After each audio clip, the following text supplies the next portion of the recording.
Well, it's 2018. I can't believe it. I can't believe that it's another year. I can't believe that it's been an entire year since we launched this podcast. I can't believe we're at 54 episodes. It's crazy to me. I just wanted to open this week's episode by thanking everybody. Thank you to everyone who's listened. Thank you for everyone who's jumped on this journey. Thank you to those of you who are sponsoring us on Patreon and helping make this whole thing possible. I'm incredibly grateful for the privilege of doing this show. It is, of all the things that I've done, and I've done a lot of things that I'm grateful for and a lot of things that I love, this is the one thing that I haven't ever had a day since we started. A year later, I haven't had a single day where I've regretted this. I haven't had a single day where I've been disappointed that I've recorded these episodes or spent the 20 plus hours a week it takes to produce this show. I can't thank you enough for listening. And one of the things that I would love to do is to get to know the listeners better. It's great to see the numbers of people who are downloading this. It's shocking, honestly, to me to see thousands and thousands of downloads. And at the same time, though, I'm not really interested in numbers. I'm interested in people. And this whole podcast started because I wanted to provide a resource for entertainers. I went through a really cruddy time a couple years ago, and I wasn't sure how I was going to get through it. I didn't know what Katie and I were going to do to make ends meet. I didn't know what we were going to do to find joy. I just didn't know how it was going to work out. It's conversations like this that I really believe made all the difference. And that's why we started this show. And so if you listen, if this is a regular thing for you to tune in to listen to this show, I would love to get to know you. We have a website set up. It's abouttobreakpodcast.com. And I'd love to hear from you. You can fill out the form there. Our email is abouttobreakpodcast@gmail.com. Again, it's abouttobreakpodcast@gmail.com, or you can get a hold of us through the website. But I would love to hear from you. I'd love to hear, what do you like about the show? What do you think we could do to make things even better? What do you find helpful? What challenges are you facing? Are you an entertainer? Are you doing it full-time? Are you doing it part-time? What's your dream? What's the thing that wakes you up in the morning? I would absolutely love to hear that and hear how we can better serve you. And next week is going to be a special week. It'll be episode 55. I can't believe it. My wonderful wife, Katie's going to sit down with me, and we are going to talk just about life and us. It's going to be fun. It's going to be a good conversation, and I would love to include thoughts from you. So what questions do you have for us? Next week's going to be a little personal, and I would love to hear from each and everybody. So thank you, guys. Thank you to everyone who's supporting the show. If you'd like to become a producer, again, you can go to abouttobreakpodcast.com, click on the Become a Producer button, and for as little as $1 a month, you can help us produce this show. I got some fun stuff that I can send you as a thank you, but from the bottom of my heart, thank you. Thank you so much for joining this journey. And this week, I'm very excited to be bringing a conversation with one of my best buddies, Adam Christing. During that time, when I decided to go full-time, it's a scary moment. I didn't reach a bunch of success with entertainment and then decide to go full-time. I walked away from another job that was in an unhealthy situation. And, as a dad and a husband and, someone responsible to help support a family, that's a scary moment when you say the right thing for me to do is to leave this place that I'm at that provides the resources to take care of my family. And I walked away from all of that. It's moments like that where you really realize how important the right people are. And Adam Christing was someone I had known of but didn't know, and a guy who really reached out to me in a moment of need and provided so much support, friendship, business advice, threw gigs my way, gave me opportunities. And I can't think of someone who supported me more in this business than Adam Christing, and I'm so excited to introduce all of you to Adam. Adam is the founder of a company called Clean Comedians, and they partner with businesses and organizations to provide entertainment and education and encouragement to their audiences. And I've been lucky enough to be a part of that group with Adam. Adam shares so much in this conversation that can help you as an entertainer and that can help you in your personal life. So sit back, relax, and enjoy my conversation with the incredible Adam Christing. No, I'm not a writer. Okay. Something is about to break.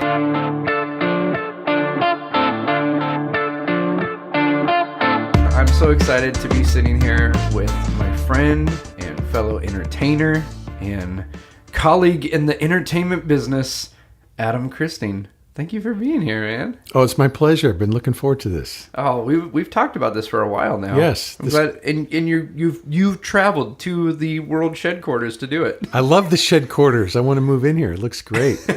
Feels comfy and cozy. Yeah, Katie and I, when we built it, we thank you, by the way. When we built it, we said, we want to finish it so that if all goes bad, we could rent our house and just put a couple bunk beds in here and. Yeah, this is cool. Would be like the grandparents on Willy Wonka. I feel like I'm on, what was that famous author who did the Pond books? The Pond books. So yeah, not on Golden Pond, but no, it's famous. Thoreau. Oh, yes. Thoreau. Did he have a little space like this? Yeah, he escaped into the woods and he had this little shed like you did, and he wrote great books. It's funny, people who do that. Walden Pond, is that? No. Edit this out, man. I know. I'm blanking out, but successful shows have someone sitting there Googling all this stuff. Yeah, that's right. They just throw it up on the screen. Yeah. You move into the woods, you're either going to be a successful author or a serial killer. Yeah. Adam and I have kind of a funny history. First, before you go, I got to say your shed, it's so cool. It reminds me of on Walden Pond. Is that the name of it? Henry David Thoreau? Yes. Because I feel like I'm out in the woods and I'm actually, in the city. Yeah, that's great. This would be a great place to hide and author some books or, yes, create the perfect crime.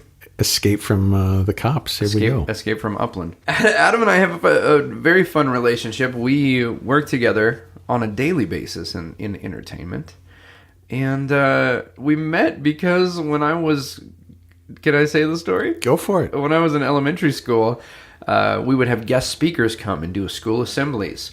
And I was so excited because they said a magician is coming. And when I was a kid, and to this day, magic is the coolest thing ever. And so... And it was, how old were you then? I think it was like 8 years old. Wow. I think it was like 8 years old. You were probably, 19 or 20 or something like that. Yeah, at least. Somewhere there. But this young guy showed up and looked like the guy from 90210. Steve Sanders from 90210. Steve Sanders. And he came and just did like the best magic show. And years later, we connected. And Well, I remember looking out over the sea of young faces and seeing this one young man thinking, that guy's never going to make it. No, I wish you were a prophet. No, I wish I'd met you then, but that's cool. Because I remember in my own growing up, seeing a magician come to my school and going, man, that is so cool. I wonder if one day I could make a living doing that. Yeah, I wonder that almost daily. Well, I'm now in my early 50s, and my mom still wonders if I'm going to get a real job at some point. You started pretty young performing. I did. I think my first paying gig, I was probably 15 or 16 years old. It was one of those, hey, do a magic show at Shakey's Pizza for my daughter's birthday party. And he said, it doesn't pay much, but free food. Yes. So I think I got $5 and all the pizza that I could eat. Oh, that's brilliant. And I don't know, several thousand gigs later, here we are. When you decided to make a career out of it, were your parents supportive, or was your mom really a little bit like, you sure you want to? No, my parents have always been supportive. There came a turning point for me, Taylor, when I was in high school. I was in this magic club in LA called the Wondrous Order of Wizards. And I'd just gotten in. I was 14 years old. I was so excited. But I'd also made the JV basketball team at school. And the magic club meetings were Friday nights, and the games were Friday nights. And I had to make a decision. And I went with the magic. Otherwise, I'd probably be an NBA star today. That's very rare for someone to be into sports and into card tricks. I usually find that guys find magic because they have no other ability. I wasn't. I did get into card tricks, but mostly I was a class clown. So I was always just cracking up the class and drama geek. But I was a good athlete, and so loved both. Yeah. But I got the magic bug. We call it the magic bug, where it sort of bites you, where you dream about it, think about it. You just can't get enough of doing magic tricks. But my magic was never that great, unlike yours, which I think is fantastic. So when I auditioned for the junior group at the Magic Castle, yeah, I did. My hands were shaking. I was so nervous, And I remember Diana Zimmerman, who's sort of like the den mother, the Yes, wonderful leader. She said, your magic's not that great, but you're funny. We're going to let you in. And so I've been riding on the humor ever since. When I auditioned at the Castle, because we have very similar, and we'll get into this, but we have kind of similar journeys. Yeah.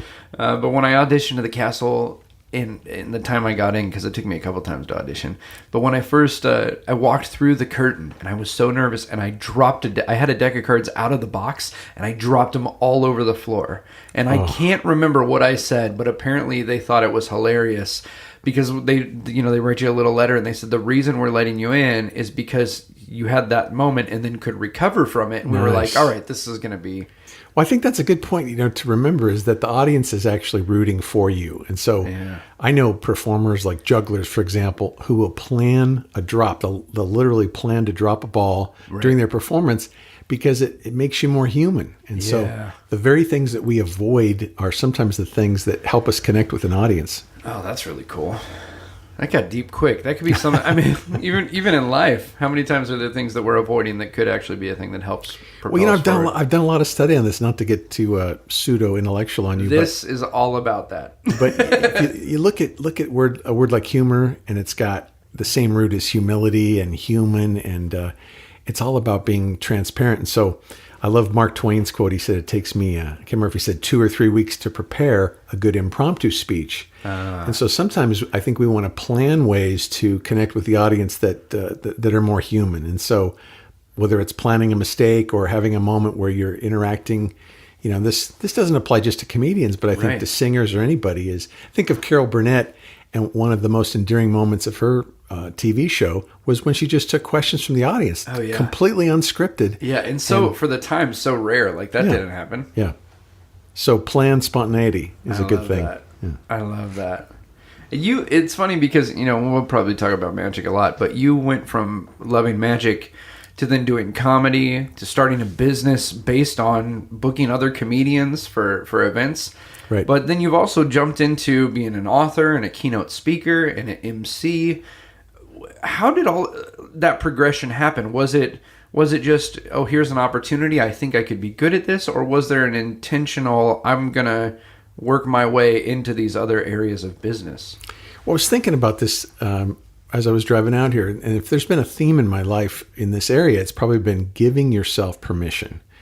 Because I think so many times we wait until, whether it's our parents or a religious figure or a teacher and I'll just tell you a quick story. When I was a senior in college, I had this speech teacher, and I'd done pretty well in competitive speaking. And I went up to Dr. Lewis and I said, Dr. Lewis, do you think I have what it takes to make it as a comedian? Because I really wanted his blessing. I had one, I think I was rated in the top 5 in after dinner speaking, which was basically doing comedy as a speech. And so I was waiting for Dr. Lewis's blessing. Yeah. And what he said really was a fork in the road for me. He said, I think you could make it. But what's more important is whether you think you could make it. And it was like, wow, I've got to give myself permission to do what I want to do. And so as I look back all along the way, there have been moments where you could wait until, let's say, the Comedy Store invites you or a corporation invites you. I just didn't want to wait. Yeah. The other part of it was I couldn't wait because I had a wife and kids pretty young. Yeah. And so I had to get gigs to pay the bills.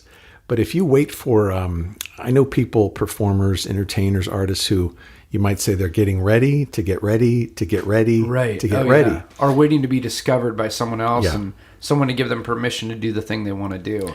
And when you think about it, a school, a class, all these things are just really human inventions. Yeah. And so why not just give yourself permission to go for it? And you're still going to have problems. You're still going to make mistakes. Right. But you skip a lot of years and a lot of pain and maybe a lot of money waiting for someone to give you a certain, whether it's a degree or a certificate or their blessing. You just go for it. One of my heroes, as you know, is Bob Dylan. Yeah. And when he was just, I think about 15 years old, he went to a Buddy Holly concert, and he felt like Buddy Holly looked at him, and he had this feeling that he was destined for something beyond living in Hibbing, Minnesota. And at one point, he wrote a note to one of his classmates, and he said to his friend, take this note with you because one day I'm going to be really big and you can use it as a backstage pass wherever I am. Oh, wow. I mean, to go from basically the son of these wonderful people, but his dad ran an appliance store in the middle of nowhere. Okay. And Dylan just had the sense that he was going to give himself permission and, obviously didn't have a smooth voice, taught himself how to play the piano, didn't even want to take regular piano lessons. And there are very few who could be a Dylan, but the point is he just had this sense in himself that he had a calling and he wasn't going to wait. Yeah. Another example is he went to New York City to meet his hero, Woody Guthrie. He didn't get an invitation from Woody Guthrie. Woody Guthrie was a folk legend who wrote, This Land Is Your Land, This Land Is My Land. And Dylan felt like he wanted his blessing to sort of be almost like his successor, but he didn't wait till he got an invitation from Guthrie. He hitchhiked from Minnesota to New York City and just showed up at Woody Guthrie's hospital room and started playing songs for him. And so I think sometimes you just got to show up. Give yourself permission to show up. I love that you're bringing this up, and this has been something that we've talked about a lot because so many artists forget that we live in a time right now where you can produce your own show. You can make your own album. You can do all these things that years ago required you to go to a studio or get permission to perform at a venue. But like you're saying, it's like you don't have to wait. You can just make something happen. You can create something and go and do it. Yeah. Like when I was coming up, 80s and 90s, comedy clubs were just booming. And a lot of my friends had the sense of, okay, I'm going to go to an open mic night at the Comedy Store on a Monday night. And there'll only be about 10 or 15 drunk people there at 2 a.m. And drunk comedians. Yeah, mostly comedians heckling. Yeah. And then I'll get my spot and I'll do 5 or 10 minutes at open mic night. Yeah. And my philosophy was like, well, what's that going to lead to? More open mic. And eventually, for some people that worked. But my thought was, wait a second. I know that the Comedy Store and other clubs, they want money. Yeah. And so we would just rent the Comedy Store, put in our own talent, and I got to be the MC. And so it was like, again, I gave myself permission to sort of Disneyland or Disney World, you have the fast pass where you're just like, you're going to get to the ride sooner because you have the fast pass. I think we can give ourselves the fast pass because the longer we wait, it's almost like we're ships, Taylor, that over time, barnacles can attach to ships and can slow them down. And so my feeling is the longer you wait, the harder it's going to get because now you got a job, a regular job with hours. Now maybe you have health issues and you have kids and you have bills, and it gets harder and harder to make that jump. Yeah. And so I really encourage your listeners to go for it now. Oh, that's so good. I have friends who are my same age who have been doing what I'm doing, but they're not married and they don't have kids, and there's nothing wrong with that, like in your own time. But what drives me nuts is when people don't have the responsibility of a family and they still are sitting waiting for something to happen. It's like, go do something. Do anything. Well, I think the hardest person to sell, a lot of times we think that we're in show business is really sales is part of it, and it's true. Yeah. But the hardest sale you ever make is to yourself. Huh. And think about a book that's been a bestseller for, 70, 80 years now, which is Dale Carnegie's How to Win Friends and Influence People. Yeah. And Carnegie was once asked, how do you sell so much? Because this guy was selling himself as a speaker and an author, and he was doing seminars and workshops. And so it's a great question. Mr. Carnegie, how do you sell so much? And he said, because I'm sold. And so... Oh, like he believed in himself? Yeah, exactly. And so I think the first person you have to sell is yourself. And that's the toughest one to do. Yeah. And so there have been times in my life where even when I didn't feel sold, it was a matter of necessity where I would rent a theater and go, okay, now I've got to fill it. Or I would book a comedy club and say, now I've got to book comedians and get an audience in there. Or I would hire an editor and say, now I've got to release a book because I have a deadline from this editor that I've hired. And so it's sort of another great little saying that I love is when you work on a deadline works on you. Is don't just wait for other people to give you this deadline, is create one for yourself and it'll motivate you. Yeah. There's a tension that I feel. I could probably be doing better if I was more comfortable on the sales side of things.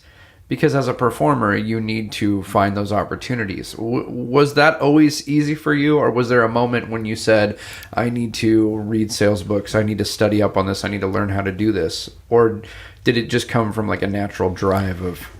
Yeah, for me, I've always gravitated toward persuasion. I love when you're really enthused about something. Like, I know that you're enthused about your work, about this podcast, so it becomes contagious.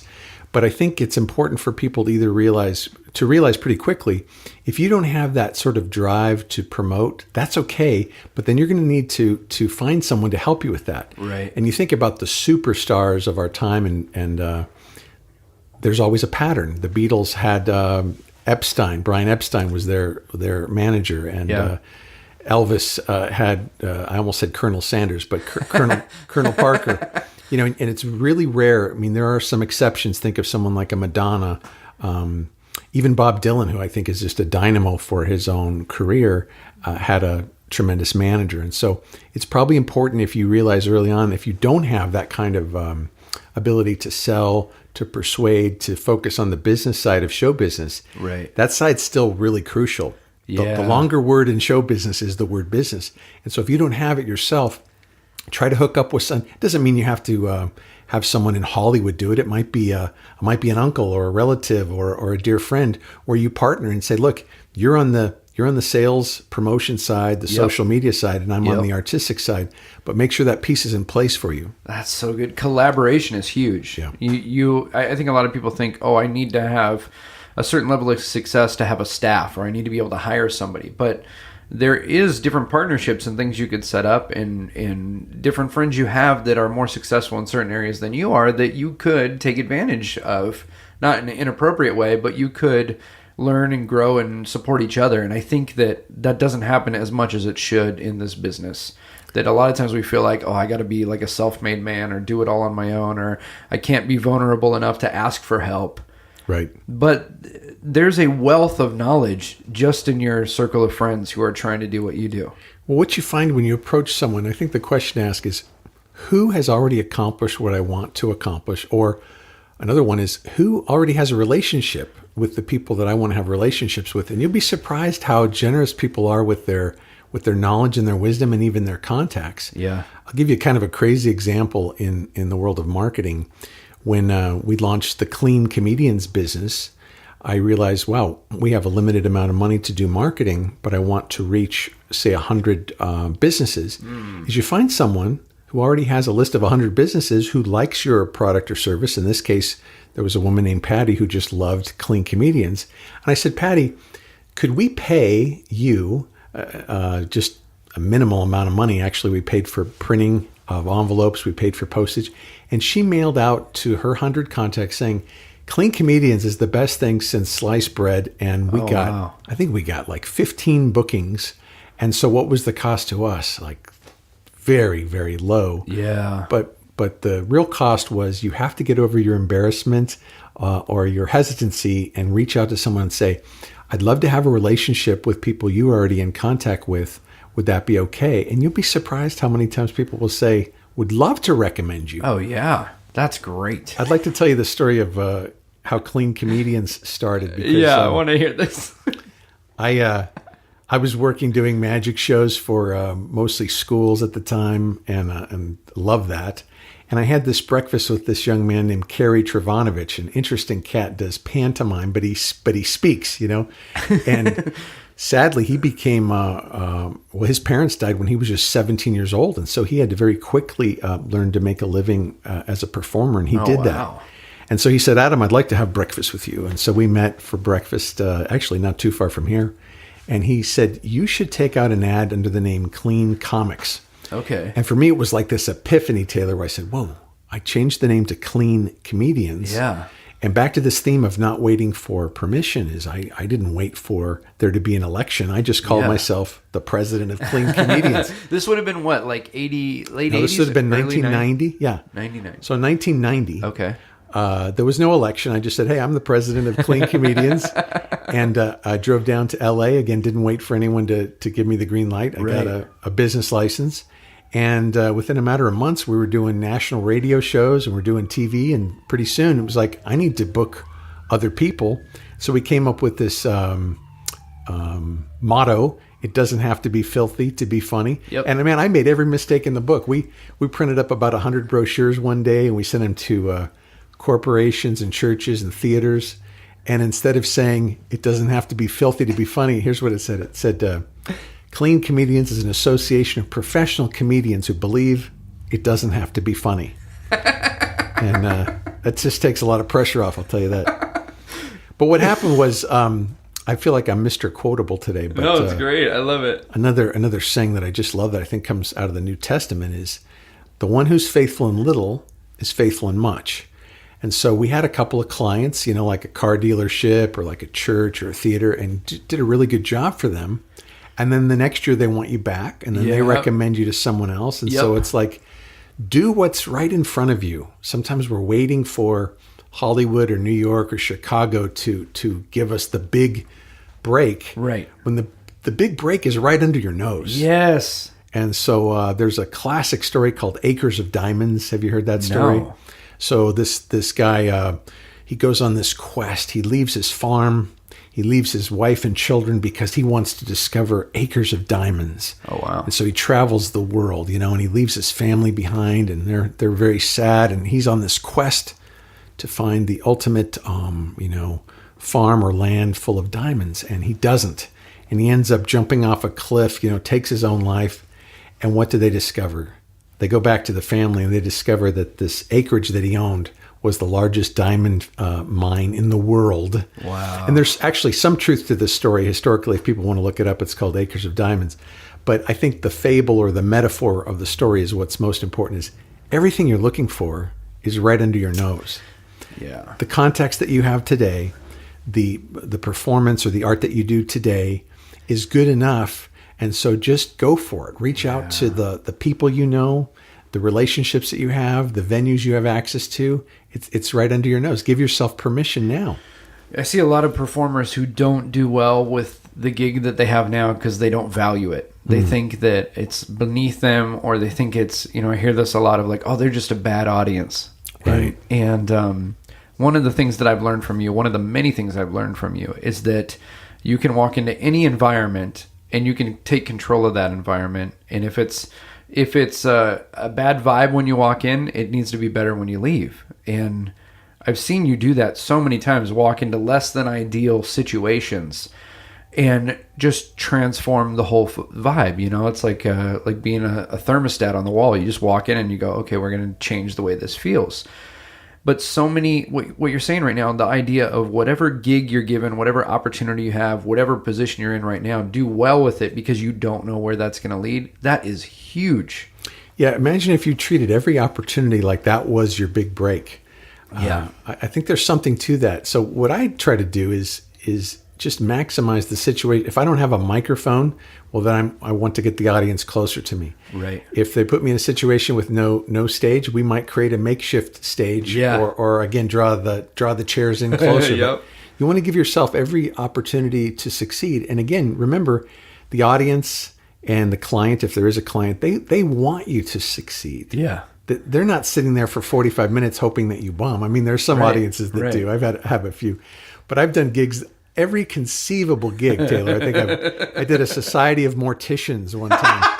That's a thing? It's a real deal. I didn't even know that's a thing. An association. Be social. And so I was freaking out on the way over there thinking, okay, this is all the puns come to mind. This will be a dead crowd. And this will be a stiff audience, all that stuff. But the truth is they were a fantastic audience. And we didn't have a big microphone. We didn't have the big sound system set up. We just had an audience of people who understood that, as Will Rogers said, life is short.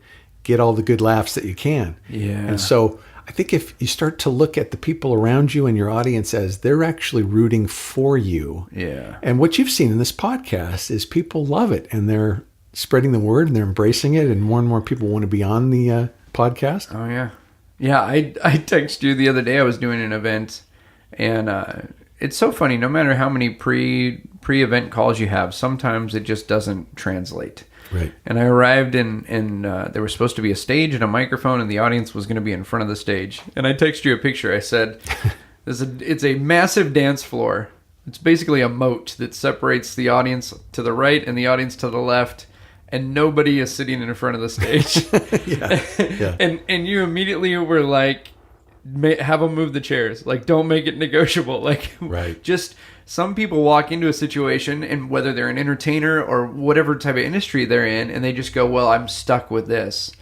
But you take the liberty to say, no, we can make this better, even if it's not ideal. Let's switch it to what it should be. Because at the end of the day, they're not going to remember they moved the chairs. They're going to remember the moment that they had. Yeah, that's right. The meaning of communication is the result you get. And so I'd rather be a bit of a jerk before the performance, but be a hero afterwards. And so here's an example. One time I had a gig at the Boston Aquarium, and it's 3 stories, and it's kind of a circular building full of these amazing, fish and animals and aquarium, right? But the sound system was the sound system for the aquarium, meaning it was like a intercom. And so it went through the whole building. It went through the whole building, right? And so they wanted me to entertain, and there are people on 3 different levels. And so I thought, well, like I say, I'm going to be a bit of a jerk. So I said, look, I cannot do this until we get everyone on one level. Right, because they're all mingling and there's food and drinks. Right. And so if I'm going to do a performance, I really want people to enjoy the performance and it's not just radio. I want them to experience it. Right. So we grabbed chairs and stools and we got them there. And what I didn't know was behind me during the performance, which was going pretty well, the sound system was still the intercom playing through the entire aquarium. But anyway, they're watching me, and at one point they just started clapping like really intensely, and I thought, I'm really killing. What I didn't know was that some otters behind me were mating during the performance. And whoa, that's impressive! Yeah, people were applauding. So I guess that wasn't such a clean show. That's fantastic. Yeah, I did an event once. We were in France, and we did this community event in France, in Paris, and I was doing comedy magic, and this is when I realized that jokes don't translate. Right. I'm working through a translator, so I'm doing my act, and nobody's like, they're reacting, but they're reacting at all the wrong moments. So they're clapping when it's not an applause cue, and they're like laughing when it's not a joke. And I found out later that the interpreter was just like ad-libbing and going like, this is really funny in English. Like, oh, he's killing it in English. You should really laugh right now. He's doing his own thing. Yeah, he's just doing his own. That's awesome. Anyway. One thing I've learned is that you have to adapt to any setting. You just have to be flexible. I had a mentor tell me, Adam, the greatest ability is availability. It's just making yourself available. And you're talking to me like I'm some expert, and I've made every mistake in the book, Taylor. I mean, I burnt down 2 different stages. What? 2 different occasions where I would do some magic trick with fire, and the fire would hit the carpet, carpeted stage, catch on fire. One time at Newport Beach Marriott, the alarm went off during the performance, and people were exiting. And so that's another tip: get paid in advance. Get prepaid. But, on a serious note, I do think that there's a philosophy of no dough, no show. And so whether you're paid by check, by credit card, or experience, is you want to value yourself. Other people, clients, others, they're not going to value you initially more than you do. Yeah. And so in your agreements, request deposits, request prepayments. If you're doing an exchange for some exposure or some contacts, just... There's nothing shameful about being upfront that these are my requirements. A lot of performers feel like almost like they're apologizing. Right.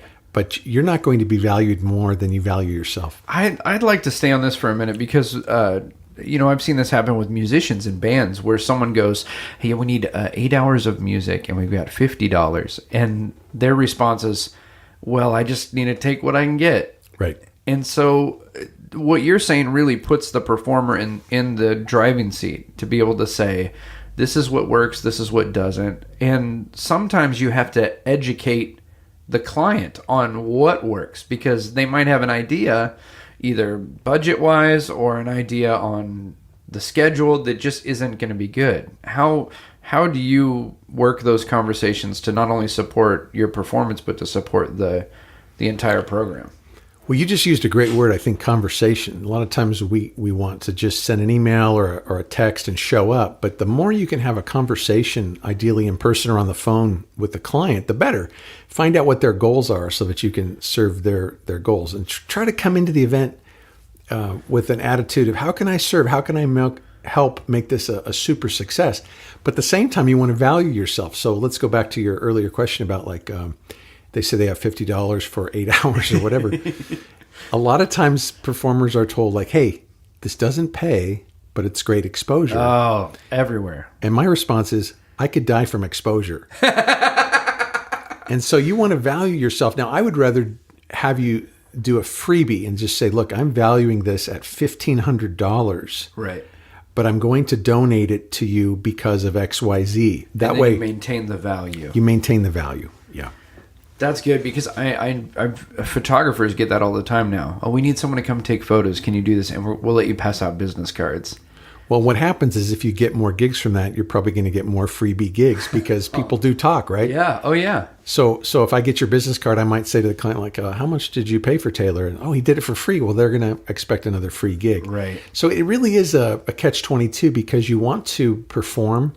Whether you're a photographer, you want to be out taking pictures. You're a magician, you want to be doing gigs. You're a comedian, you want to make people laugh. But at the same time, you want to keep the value up. So one of the things you can do, I think, is to volunteer for nonprofit groups, for charities, for hospitals, for schools, right? And treat it like a paying gig and just bring your all to it.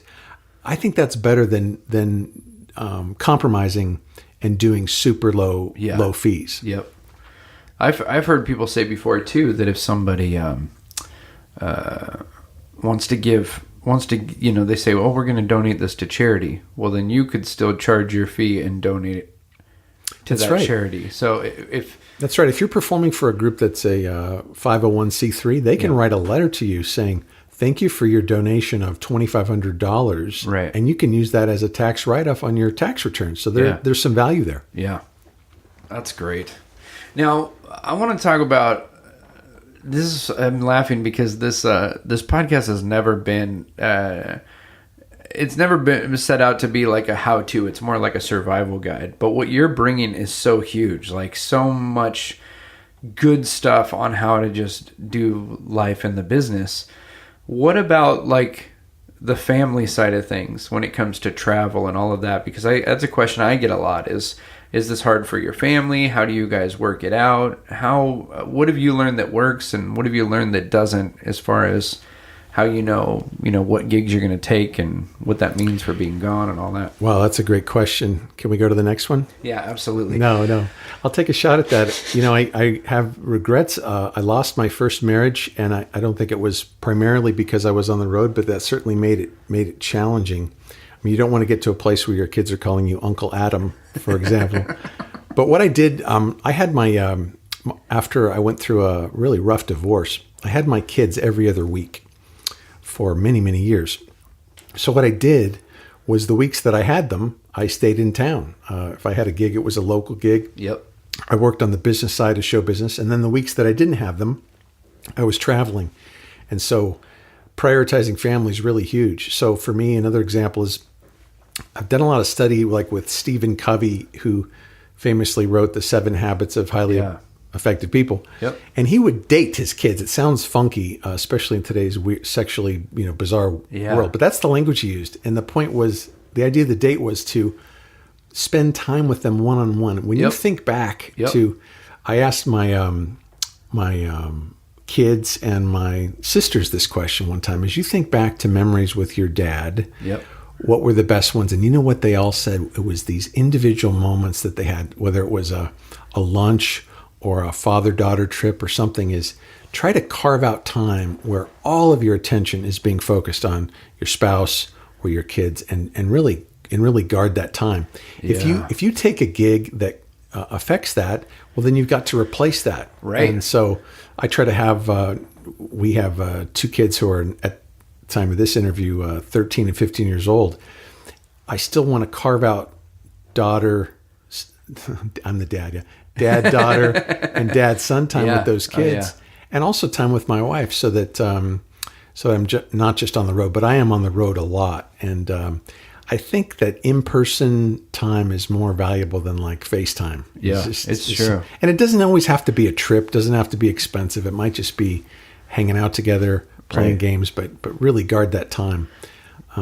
Yeah, there's times as a businessman where certain meetings are non-negotiable. There's certain times when I have to be on the phone. There's certain times when I have to be on a plane somewhere. And I found that always works as long as I have family time that's non-negotiable. So if we're doing family dinner, or if, I promise we're going to go to the movie on this day, I need to treat those as valuable of appointments as I would a business meeting or a business call or a show. And I've noticed that whenever I make a point to prioritize that family time, that it's fine when I leave. Like, it's not an issue because I've been as committed to them as I am to the work. That's really good. There'll always be another gig. Wrong many times. Yeah, me too. There'll always be another gig. There'll always be another conference call. One of the things that's frustrating in line of work that we're in is sometimes we'll do these 30-minute conference calls that could have been handled really in 3 minutes. Yeah, I've got two of them tomorrow. Yeah, those can be really frustrating. But I think this might sound corny, but I really believe this. Love is a 4-letter word that's spelled T-I-M-E. And so if you really want to know where your heart's at, for real, not what you think it is, not what you pretend it is, but for real, look at how you're spending your time and your money. And that's going to tell you what you really value. Right. So if you value family, you need to be spending time and money to protect them and to nurture that relationship. I've said this to you before. You're a brilliant entertainer. You're a hilarious comedian. You're a great businessman. But at the heart, I just, whenever you're in these moments where you're given an opportunity to share wisdom or to teach, it's like some spark comes that is just like a different level. Where did that come from? That passion to not just want to gain wisdom, but impart it to other people? I'm not really sure. I think, like your background, I started off as a youth pastor, and so I loved teaching. I loved entertainment is great, but when you can give people, like my platform now really is that I entertain and empower audiences. So it's a combination. So right. Humor is a great way to get people laughing, and I love that. But if I can take it a step further and give people encouragement, I think people are so hungry, Taylor, for encouragement. Yeah. A friend of mine calls himself a professional encourager. There are literally people paying money to just have someone who will listen and encourage them.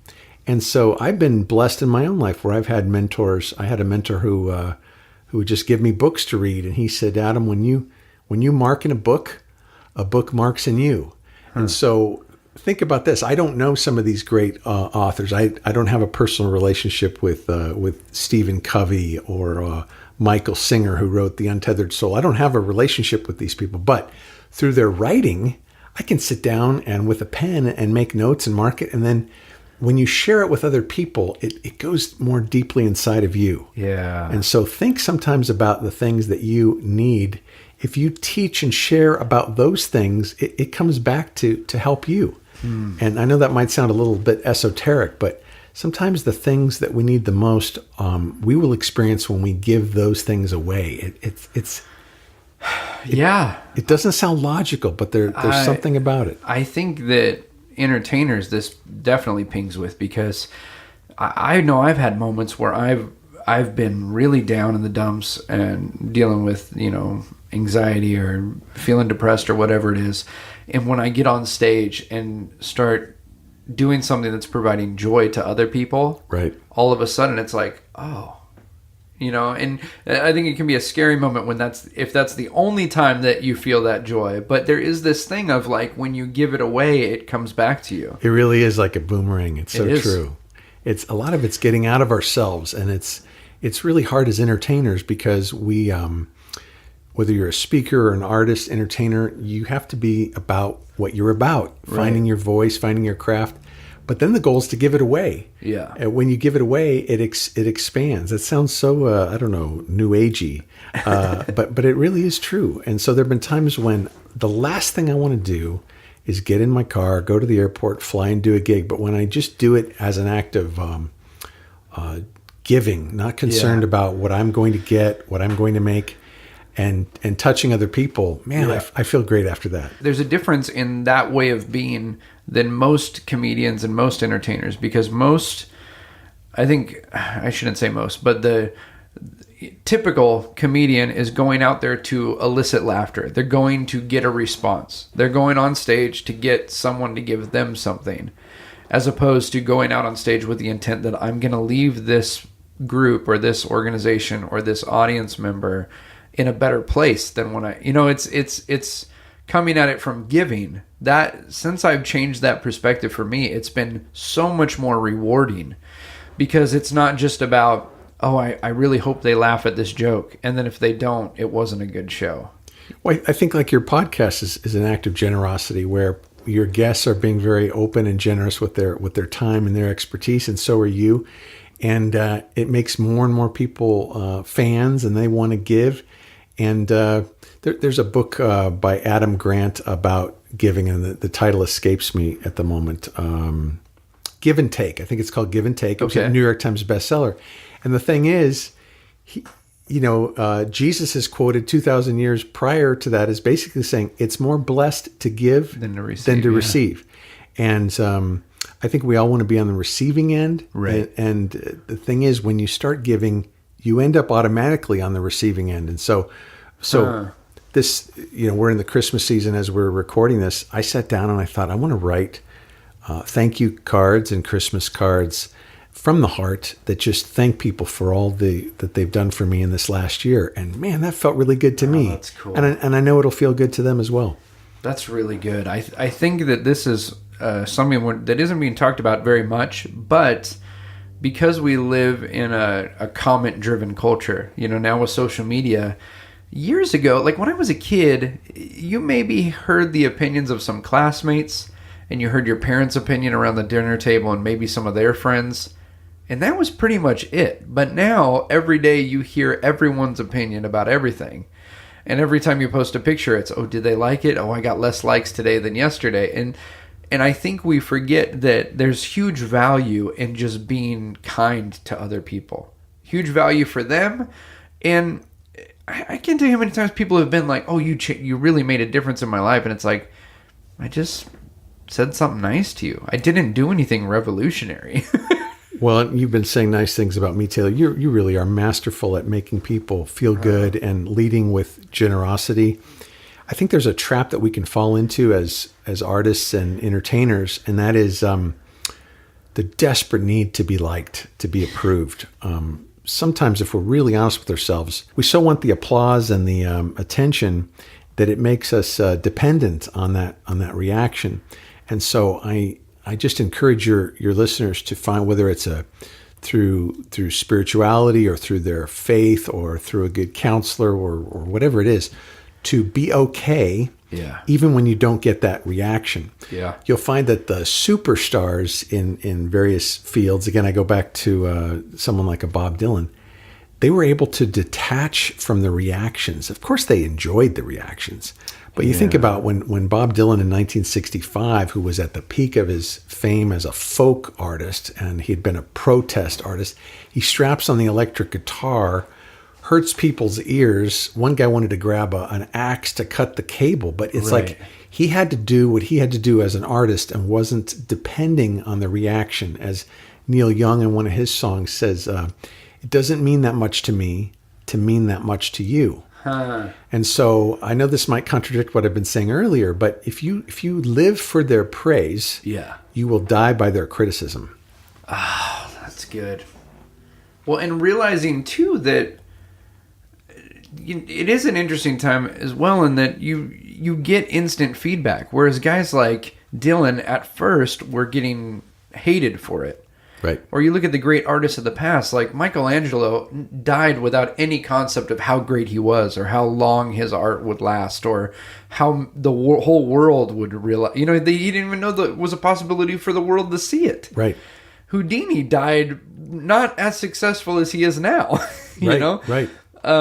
So it's interesting to think, like, what are you committed to? Do you want the fame and popularity, or do you want something that's going to last, or something that's going to make a difference? And I think that's where you have to trust your gut, your intuition. That's a real strength that most artists and entertainers have. And going back to Dylan, he was getting booed in 1965, 1966. They're on tour, and a man yells out from the crowd during his electric set and calls him Judas, right? Oh, man. And Dylan responds to this guy. It's a famous moment. It's in Martin Scorsese's documentary about Dylan. But Dylan responds. He doesn't receive that he's Judas. He doesn't feel like he's betrayed the people. He says, "I don't believe you. You're a liar." And he tells the band to play effing loud. Yeah. Because what he's saying is, I believe in what we're doing. And what they were doing at the time, they were getting booed every night.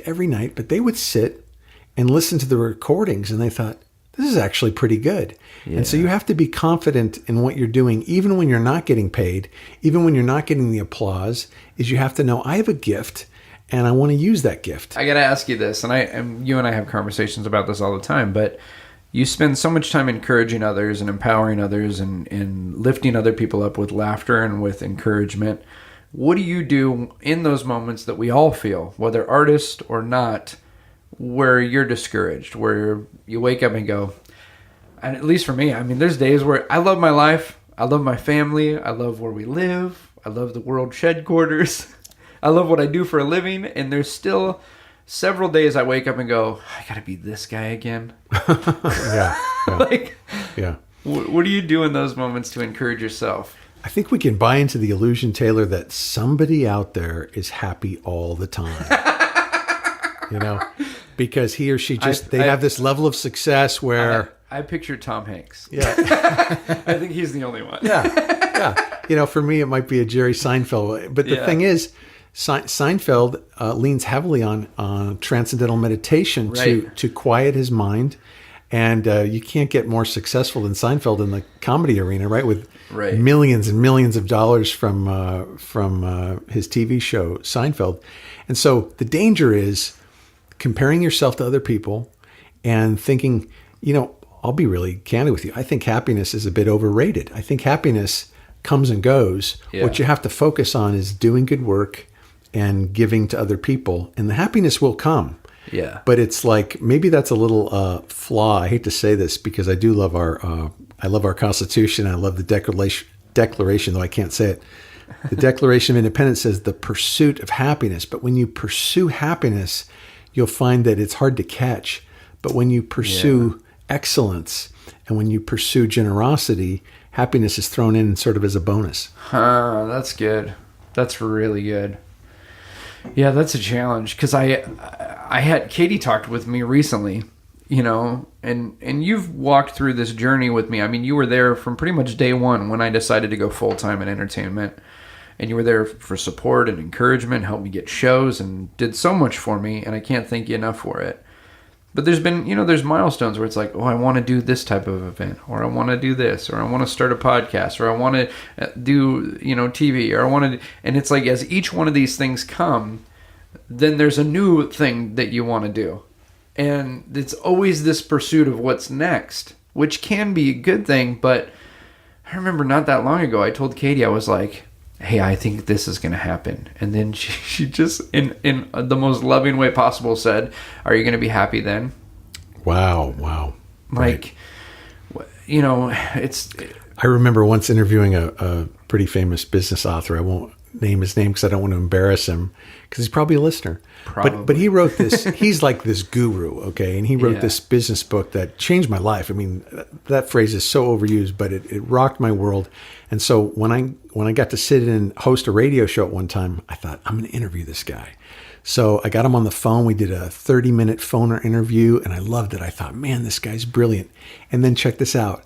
About 20 minutes after I was done with the show, he calls me on the cell phone and says, was I okay? And he was all insecure and worried about how well he had done. And he was like my hero, my guru. Oh, yeah. So I think we have to remember even these stars, these famous people, these super wealthy people that we might admire, they're insecure human beings just like you and I.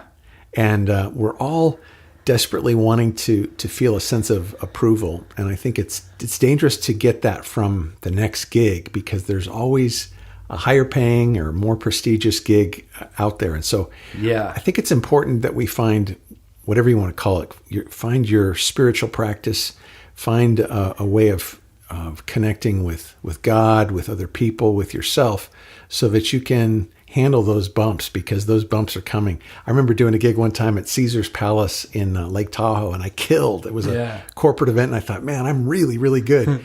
And the very next morning, I was performing at a junior high school in Riverside, California, and the kids were like, "You suck."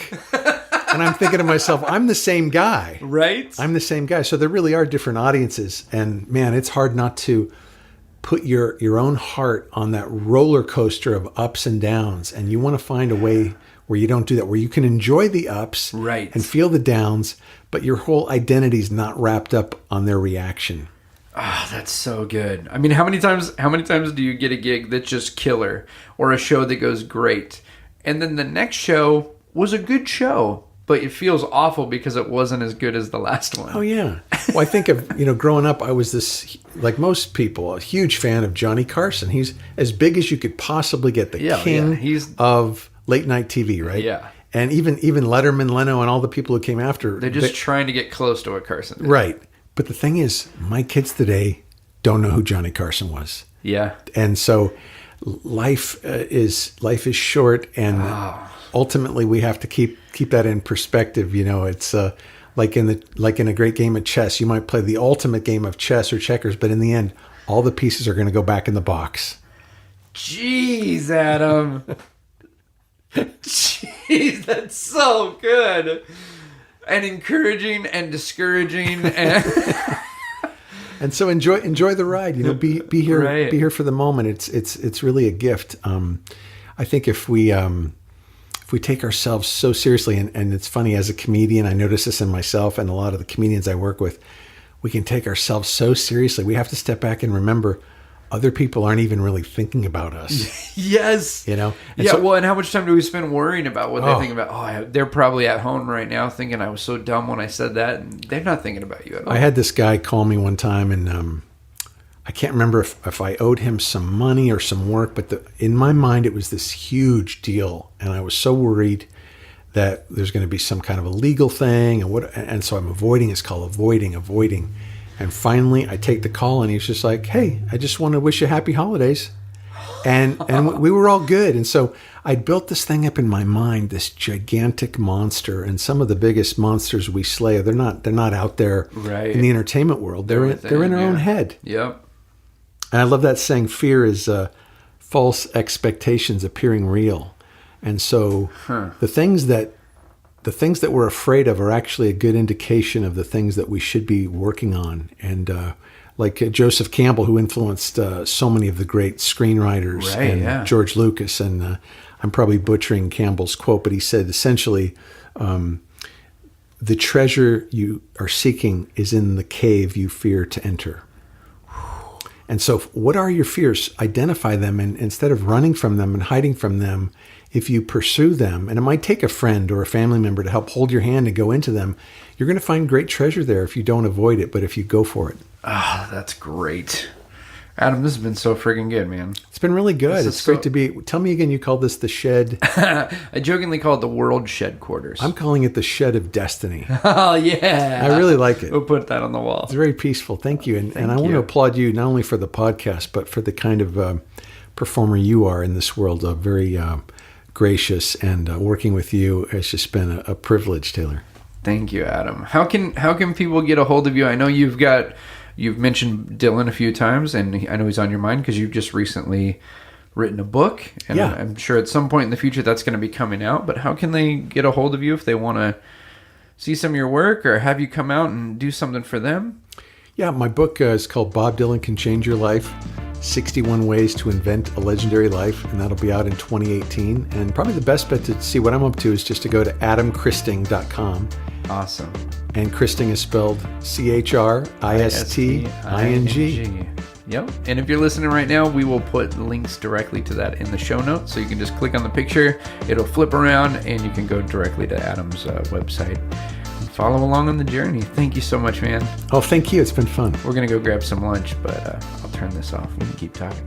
Well, there you have it, folks. The amazing Adam Christing. I hope you enjoyed that conversation with Adam as much as I did. And I hope that we can all take to heart some of the things that he shared. Not only great stuff for the business side of show business, but also just for life in general. And let's find a little more joy today. Hey, would you take a moment right now and go to our website, abouttobreak.com, and leave us a message? Let me know what you like about the show, what maybe you think we could do to improve it, any questions you may have. Next week is a special week. Katie and I are going to be doing a podcast together, and we'd love to know what questions you have for us about whether entertainment or life or family or just making the whole thing work. Yeah, let us know. Let us know. We'd love to include those questions in our conversation this next week. So thank you so much. Again, if you like the show, you can support us on Patreon. All you got to do is go to abouttobreakpodcast.com and click on the Become a Producer button or click on the Patreon link. And for as little as $1 a month, you can really help us by supporting this show, and we'll send you some goodies for doing that. Thanks again, guys. I'll see you next week.